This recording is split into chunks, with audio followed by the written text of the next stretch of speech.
Churches of Christ present Satyavani. క్రీస్తు సంఘములు సమర్పించు సత్యవాణి.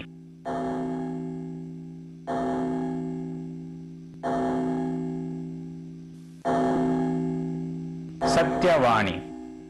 యెహోవా భక్తులారా, ఆయనను కీర్తించుడి, ఆయన పరిశుద్ధమైన జ్ఞాపకార్థ నామమును బట్టి ఆయనను స్తుతించుడి.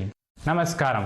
క్రీస్తు సంఘమును సమర్పించుచున్న సత్యవాణి కార్యక్రమానికి మరి ఒకసారి హృదయపూర్వక స్వాగతం. గతించిన వారం అంతా మీరు దేవుని దీవెనలు పొందారని మేము విశ్వసించుచున్నాం. ఈ దినమున క్రీస్తు సంఘ స్వార్థికులు సహోదరులు జాషువా గూటం గారు దేవుని వర్తమానం వినిపించకమునకు సత్యవాణి బృందం ద్వారా ఒక చక్కటి కీర్తన విందాం. యెహోవా నామమురలాలించెను, తన మహోదయను నన్ను గణించెను.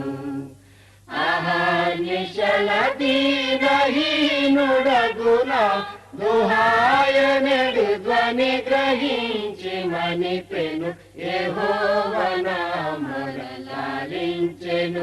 తన మహోదయను నన్ను గణించెను. పిశాచి కడిమి బడగొట్టెను, ధనవశాన నన్ను నిలువబెట్టెను. ప్రశాంత మధుర సువిశేష వార్తల నిశాంతమున చేర్చి సేదదీర్చెను. యెహోవా నామమురలాలించెను, తన మహోదయను నన్ను గణించెను. మదావళము గోలు నామదిన్, ధన ప్రదీప్త వాక్యాంకుశావతిన్. యథేచ్ఛలన్నిటి గురించి పాపపు మొదల్ నరికి గరికి చేర్చెను. యెహోవా నామమురలాలించెను, తన మహోదయను నన్ను గణించెను. అనీతి వస్త్రమెడలించెను, యేసునాథు రక్తమున ముంచెను. వినూత్న యాత్రమెనను ఎన్నడు ప్రేమ నాకు చూపెను. యెహోవా నామమురలాలించెను, తన మహోదయను నన్ను గణించెను. అగణ్య పాపియని ద్రోయక నన్ను గూర్చి తన సుతుని దాచక. తెగించి మృతి కోపగించి పాపపు దిగులు సొగసుగానంచెను. యెహోవా నామమురలాలించెను, తన మహోదయను నన్ను గణించెను. మధురమైన గీతము వినిపించిన సత్యవాణి బృందానికి మా హృదయపూర్వక వందనములు. సమయం సిద్ధమైనది కనుక సహోదరులు జాషువా గూటం గారిని ఆహ్వానించుచున్నాం. I present you brother Joshua Gootam. యేసుక్రీస్తు నామమున మీకు అందరికీ నా హృదయపూర్వక వందనాలు. మరలా టీవీ మాధ్యమం ద్వారా మనం ఒకరినొకరు కలుసుకోవడానికి దేవుడిచ్చినటువంటి సమయం కొరకు, ఆయుష్ కొరకు, ఆసక్తి కొరకు కూడా ఆయనకు స్తుతి చెల్లిస్తున్నాం. ఈరోజు మనము పాత నిబంధనలోని ఒక సంఘటన తీసుకుని దానిపై కొంతసేపు ధ్యానించబోతున్నాం. 2వ రాజుల గ్రంథంలో ఉన్నది. ప్రవక్త అయిన యెషయా రాజు అయిన హిజ్కియాకు ఒక ప్రశ్న వేస్తారు. వారు నీ ఇంట ఏమేమి చూచిరి అని, what have they seen in your house అనే ప్రశ్న వేస్తాడు. దీనిపై ఆధారపడి మనం కొంతసేపు దేవుని యొక్క వాక్యాన్ని ధ్యానించడానికి ప్రయత్నం చేద్దాం. ఇది రాజు అయిన హిజ్కియా యూదా దేశంలో పరిపాలించిన రాజులో చాలా మంచివాడు. నిజానికి దేవుని ప్రజలను పాలించిన రాజులో ఒక ఉత్కృష్టమైన రాజు అని మనం చెప్పుకోవచ్చు. అతడు యెరూషలేములో ఉండి 29 సంవత్సరాల మటుకు పరిపాలించాడు. అతడు చాలా మటుకు దావీదు వలనే దేవుని దృష్టిలో మంచి పేరు సంపాదించుకున్నవాడైనాడు. అతని గురించి 2వ రాజులు 18వ అధ్యాయం మొదటి 5 వచనాల్లో ఇలాగ వ్రాయబడినది. ఇశ్రాయేలు రాజును ఏలా కుమారుడైన హోషేయ ఏలుబడిలో 3వ సంవత్సరం మందు యూదా రాజును ఆహాజు కుమారుడైన హిజ్కియా ఏలన ఆరంభించెను. అతడు ఏలన ఆరంభించినప్పుడు 25 ఏండ్ల వాడై యెరూషలేమునందు 29 సంవత్సరములు ఏలెను. తన పితరుడైన దావీదు చేసినట్లు అతడు యెహోవా దృష్టికి పూర్ణముగా నీతిని అనుసరించెను. అతడు ఇంకా ఏమి చేశాడట? ఉన్నత స్థలములను కొట్టివేసి విగ్రహములను పడగొట్టి దేవతా స్తంభములను పడగొట్టి మోషే చేసిన ఇత్తడి సర్పమును చిన్న భిన్నములుగా చేశాను. అతడు ఇశ్రాయేలీయుల దేవుడని యెహోవా యందు విశ్వాసం ఉంచినవాడు. అతని తరువాత వచ్చిన యూదా రాజులలోను అతని పూర్వీకులైన రాజుల్లోనూ అతనితో సమానమైన వాడు ఒకడును లేడు. అతడు యెహోవాతో హత్తుకొని ఆయనను వెంబడించట్లో వెనుక తీయక ఆయన మోషేకు ఆజ్ఞాపించిన ఆజ్ఞలన్నింటినీ గైకొనుచుండెను. కాబట్టి యెహోవా అతనికి తోడుగా ఉండెను. తాను వెళ్లిన చోటనెలా అతడు జయము పొందెను. అతడు అష్షూరు రాజులకు సేవ చేయకుండా అతని మీద తిరుగుబడెను అని 2 రాజులు 18వ అధ్యాయం మొదటి 7 వచనంలో వ్రాయబడి ఉంది.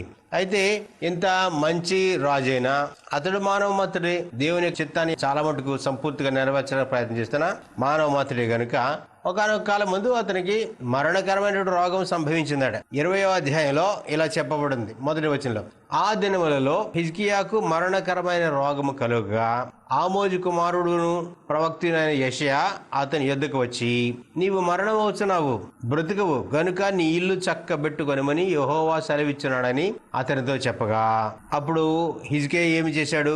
హిజ్కియా తన ముఖమును గోడ తట్టు తిప్పుకొని, యెహోవా యథార్థ హృదయుడనై సత్యముతో నీ సన్నిధిని నేనెట్లు నడుచుకుంటునో, నీ దృష్టికి అనుకూలముగా సమస్తమును నేనెట్లు జరిగించుతునో కృపతో జ్ఞాపకము చేసుకొనమని హిజ్కియా కన్నీళ్లు విడిచుచు యెహోవాను ప్రార్థించెను అని 20వ అధ్యాయం మొదటి 3 వచనంలో వ్రాయబడింది. ఇతడు కన్నీళ్లు విడిచి ప్రార్థన చేయగానే దేవుడు అతని ప్రార్థన ఆలకించి అతని యొక్క వయస్సును ఇంకొక 15 సంవత్సరముల మటుకు పొడిగించాడు. వెంటనే యెషయా కూడా ఆ సంగతి అతనికే తెలియజేశాడు. ఇది గొప్ప ఆశ్చర్యకరమైన సంగతి. తర్వాత యూదారాజులో శ్రేష్ఠుడైన హిజ్కియా దేవుని చేత బహుగా ఆశీర్వదింపబడిన వాడు.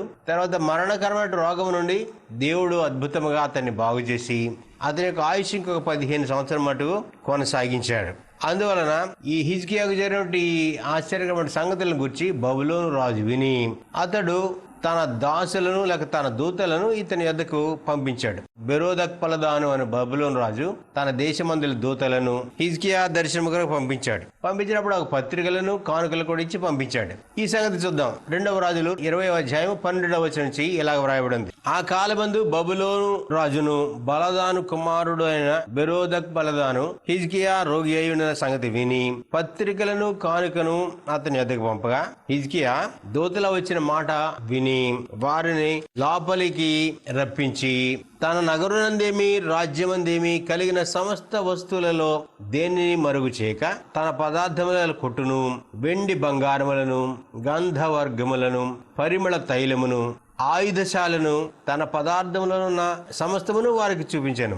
ఇలాగా ఇతడు రాజయ్యుడు కూడా పొరుగు దేశం నుంచి వచ్చిన దూతలకు తన ఇంటిలోను ధనాగారంలోను తర్వాత మరి ముఖ్యంగా ఆయుధశాలను ఈ వగరు వీటన్నిటిని చాలా ఓపెన్ గా వాళ్ళకి చూపించేశాడు. ఎందువల్లంటే ఎంత గొప్ప బబులోను రాజు నన్ను దర్శించడానికి తన దూతలు పంపాడని అతడు తాత్కాలికంగా చాలా ఉద్రేకుడై అంతే సంతోషభరితమైన ఉద్రేకుడై తనకు కొంతసేపు తనకు తాలిమిని అతడు మర్చిపోయాడు.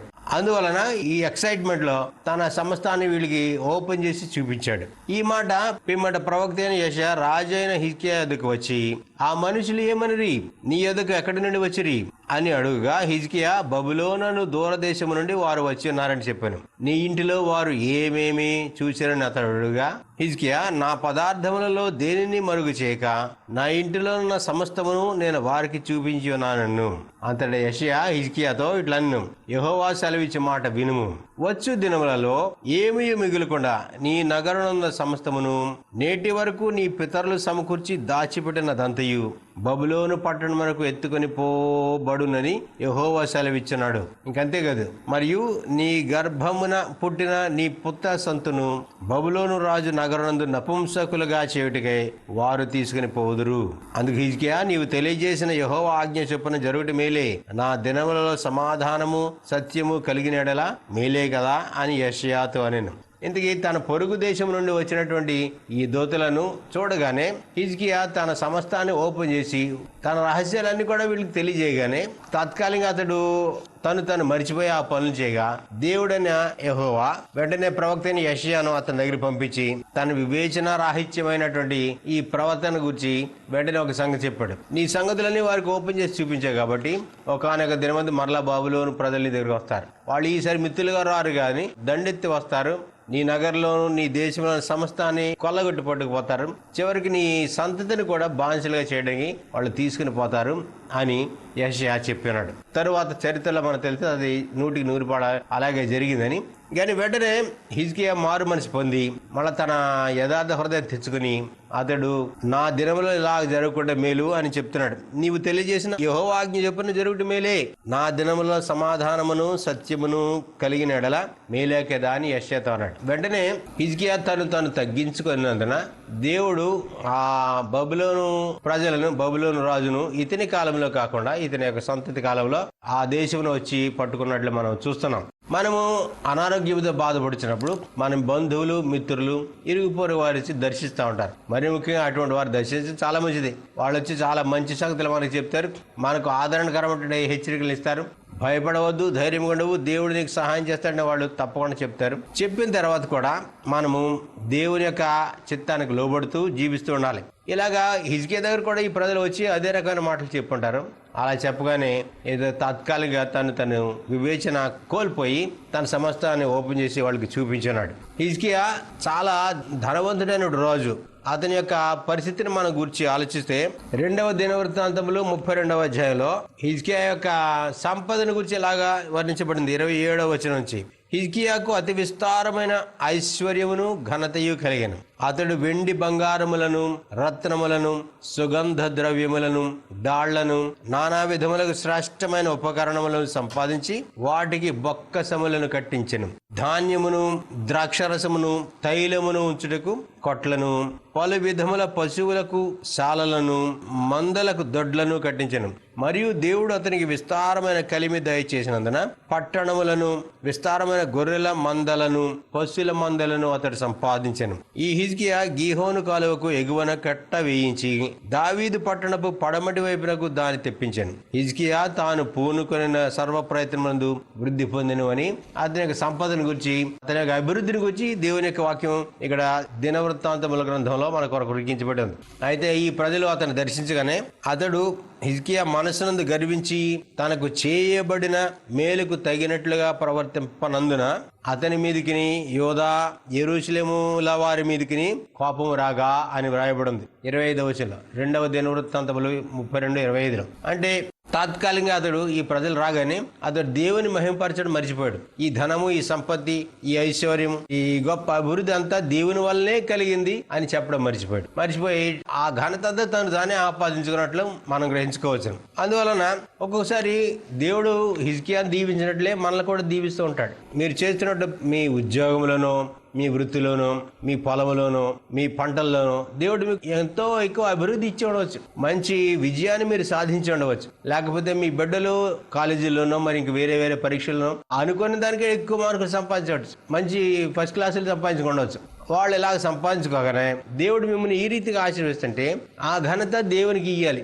అలా కాకుండా ఇదంతా నేను బాగా చదువుకున్నాను, లేకపోతే నేనే కష్టపడి పని చేశాను, ఇదంతా నా యొక్క శ్రమ, నా కష్టార్జితం అని మనం అనుకున్నట్లయితే దేవుడు ఒకసారి ధనవంతుడైనటువంటి ఒక రైతును అలా అనుకుంటే వాళ్ళు ఏం చెప్పారు?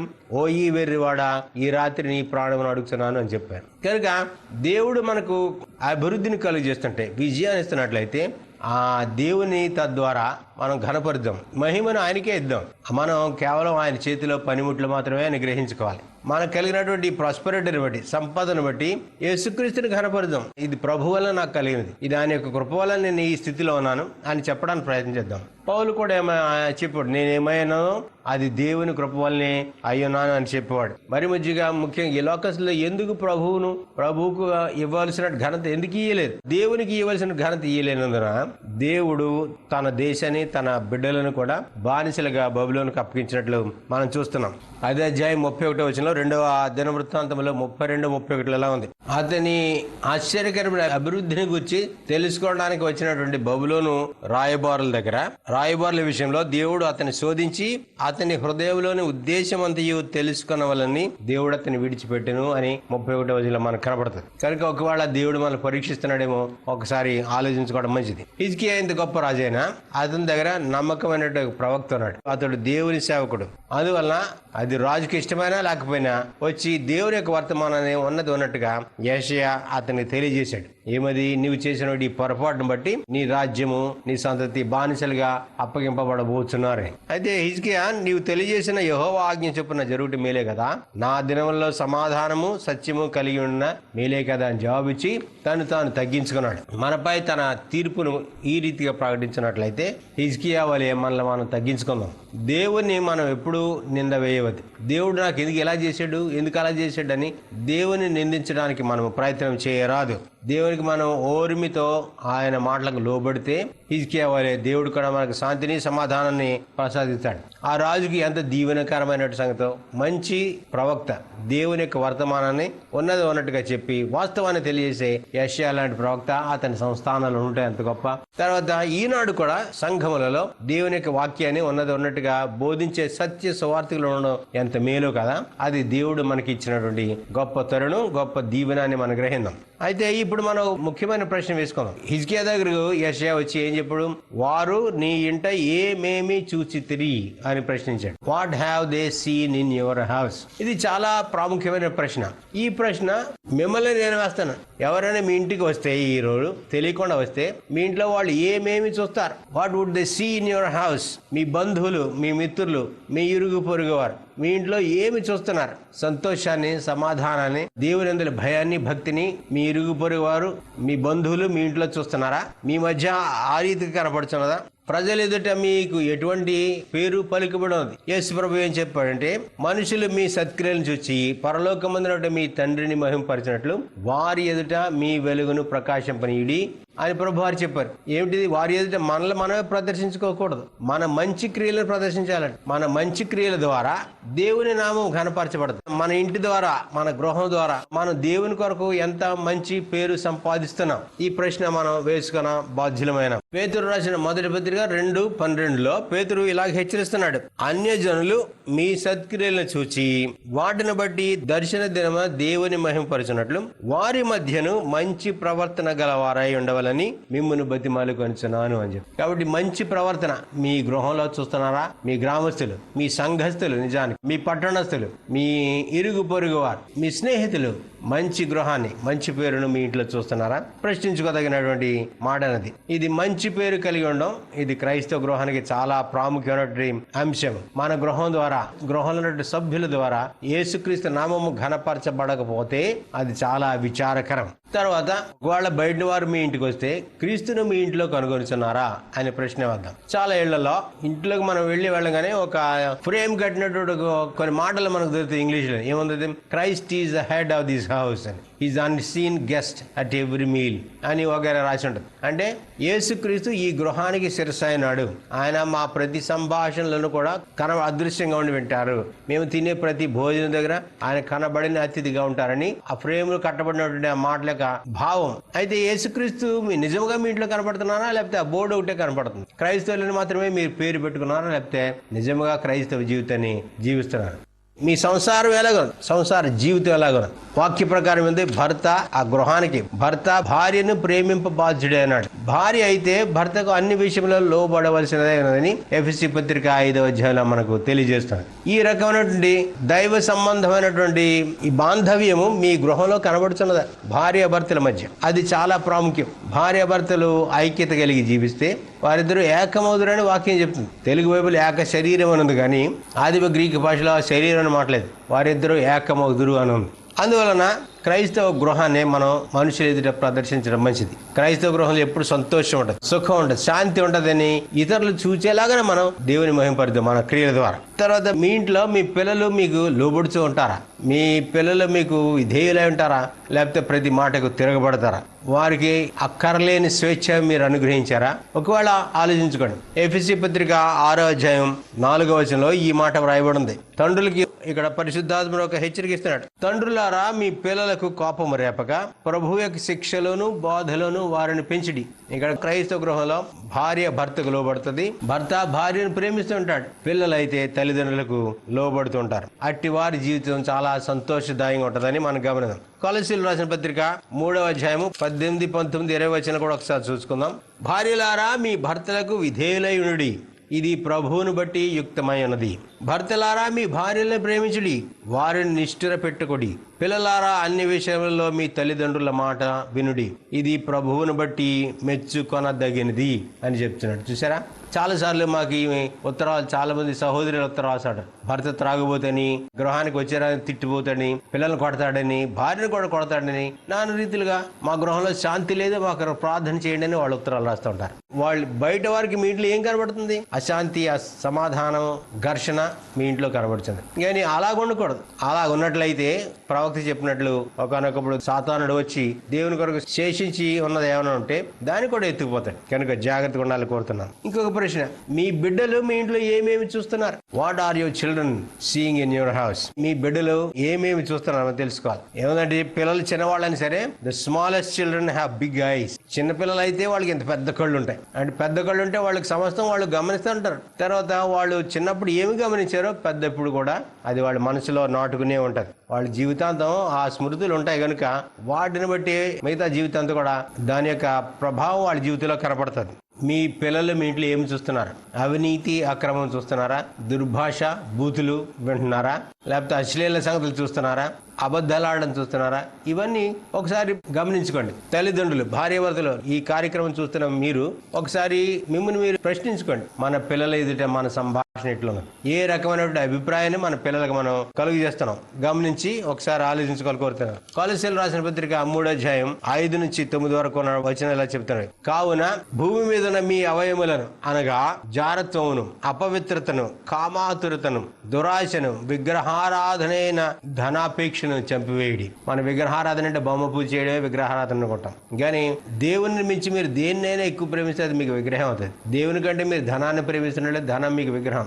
దేవుని కంటే మీరు మీ భార్యను ఎక్కువ ప్రేమిస్తే మీ భార్య మీకు విగ్రహం. దేవుని కంటే భర్తను ఎక్కువ ప్రేమిస్తున్నట్లయితే భర్త మీకు ఒక విగ్రహం. దేవుని కంటే మీరు మీ జ్ఞానాన్ని, మీ ఉద్యోగాన్ని ఎక్కువ ప్రేమిస్తున్నట్టు అవి మీకు విగ్రహం. ఇక్కడ వాక్యం చెప్తుంటే విగ్రహారాధనైన ధనాపేక్షను చంపివేయడి. వాటి వలన దేవుని ఉగ్రత అవిధేయుల మీదకి వచ్చును. పూర్వము వారి మధ్య జీవించినప్పుడు మీరు వీటిని అనుసరించి నడుచుకొని, ఇప్పుడైతే మీరు కోపము, ఆగ్రహము, దుష్టత్వము, దూషణ, మీ నోట బూతులు అని వీటన్నిటినీ విసర్జించుడి. ఒకరితో ఒకడు అబద్ధమాడకుడి అని వాక్యం చెప్తుంది. గనుక ఈ రకమైన ప్రవర్తన మన బిడ్డలు ఎదుట మనం ప్రయత్నించేద్దాం. మీ పిల్లలు గనక తల్లిదండ్రులను తండ్రి ప్రేమించేవాడు గాను, బిడ్డలను ఆదరించేవాడు గాను, గౌరవించేవాడు గాను చూస్తే వాళ్ళు కూడా పెరిగి పెద్దవారైనప్పుడు అదే రకమైనటువంటి కుటుంబాలని వాళ్ళు తప్పగా స్థాపిస్తారని మనం గమనిద్దాం. తర్వాత మీ పిల్లలు బయట వారు మీ ఇంట్లో ప్రార్థన చూస్తున్నారా? ఇది ఇంక మనం వేసుకోవాల్సిన ప్రశ్న. వాళ్ళు ఏమేమి చూస్తున్నారు అంటే మీ ఇంట్లో ప్రార్థన కనపడాలి. ఎడతెగక ప్రార్థన చేయుడి, ప్రతి విషయమునందును కృతజ్ఞతాస్తుతులు చెల్లించుడి అని 1 తెస్సలోనికీయులకు రాసిన పత్రిక 5వ అధ్యాయం 7వ వచనంలో పరిశుద్ధాత్ముడు మనల్ని హెచ్చరిస్తున్నాడు. మళ్ళీ ఫిలిప్పీయులకు రాసిన పత్రిక 4వ అధ్యాయం 6వ వచనంలో ఇలా మనల్ని హెచ్చరిస్తున్నాడు. దేనిని గురించి చింతపడకుడు గాని ప్రతి విషయములను ప్రార్థన విజ్ఞాపనముల చేత కృతజ్ఞతాపూర్వకముగా మీ విన్నపములు దేవునికి తెలియజేయుడి అని చెప్తున్నాడు. కనుక ప్రతి విషయంలో కూడా ప్రార్థనా పరులుగా మనం కనపడాలి. కనపడడం కొరకు కనపడడం కాదు, కానీ మనం ప్రతి విషయంలో మనం ప్రార్థన చేస్తున్నట్లయితే మన బిడ్డలు, మన ఇరుగు పొరుగు వారు మనల్ని ప్రార్థనా పరులను గమనిస్తారు. ఈ రోజుల్లో చాలా మంది క్రైస్తవ గృహాల్లో వాళ్ళ తండ్రి ఎలా ప్రార్థన చేస్తాడో పిల్లలకైతే తెలియదు. కనుక ఇంటింటా ప్రార్థన చేయడం అత్యవసరం. కుటుంబ ప్రార్థన చాలా మంచిది. The family that praise together stays together ఉంది ఇంగ్లీష్ లో. ప్రార్థించే కుటుంబం కలిసిమెలిసి ఉంటుందని అక్కడ కనపడుతుంది.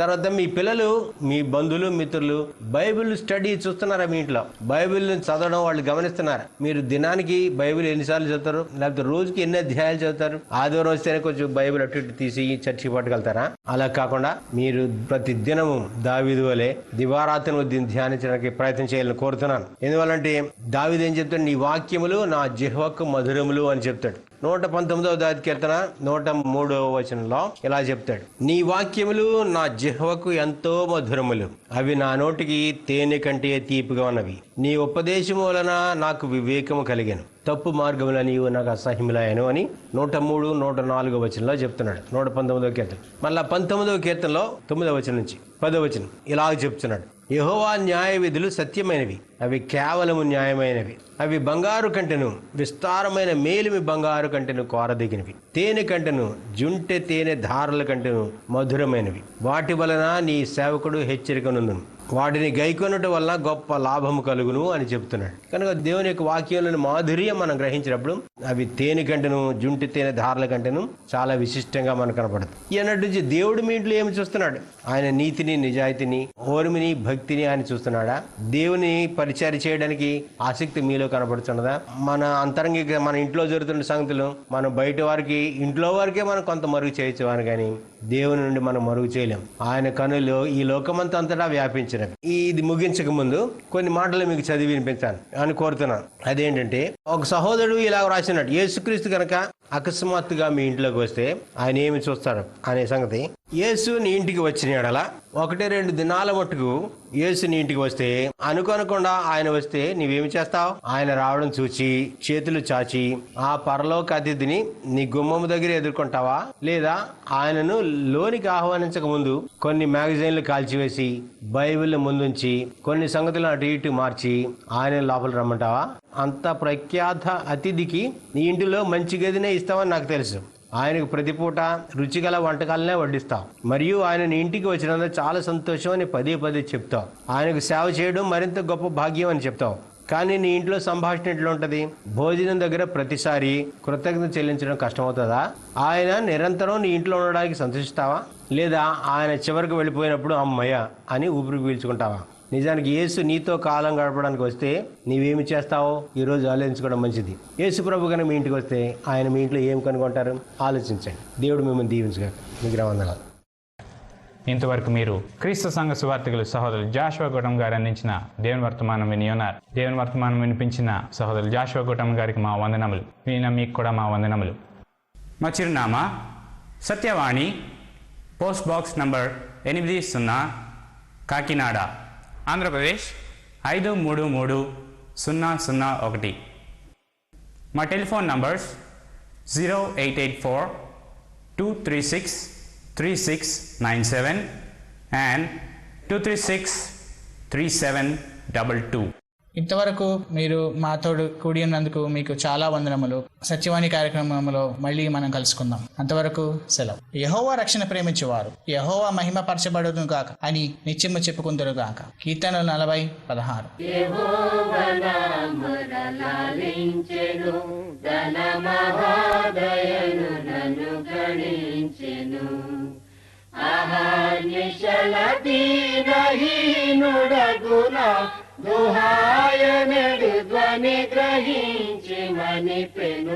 యెహోవా నామములాలించెను, తన మహాదయను నన్ను గణించెను. పిశాచి కడిమి బడగొట్టెను, ధన వశాన నన్ను నిలువబెట్టెను. ప్రశాంత మధుర సువిశేషవార్తల నిశాంతమున చేర్చి సేదదీర్చెను. యెహోవా నామములాలించెను, తన మహాదయను నన్ను గణించెను. మదావళము గోలు నామదిన్, ధన ప్రదీప్త వాక్యాంకుశావతిన్. యదేచ్ఛలన్నిటి గురించి పాపపు మొదల్ నరికి దరికి చేర్చెను. యెహోవా నామములాలించెను, తన మహాదయను నన్ను గణించెను. అనీతి వస్త్రమెడలించెను, యేసు నాదు రక్తమున ముంచెను. వినూత్న యాత్రమెనను నీయన్నడు, ఘనమైన ప్రేమ నాకు చూపెను.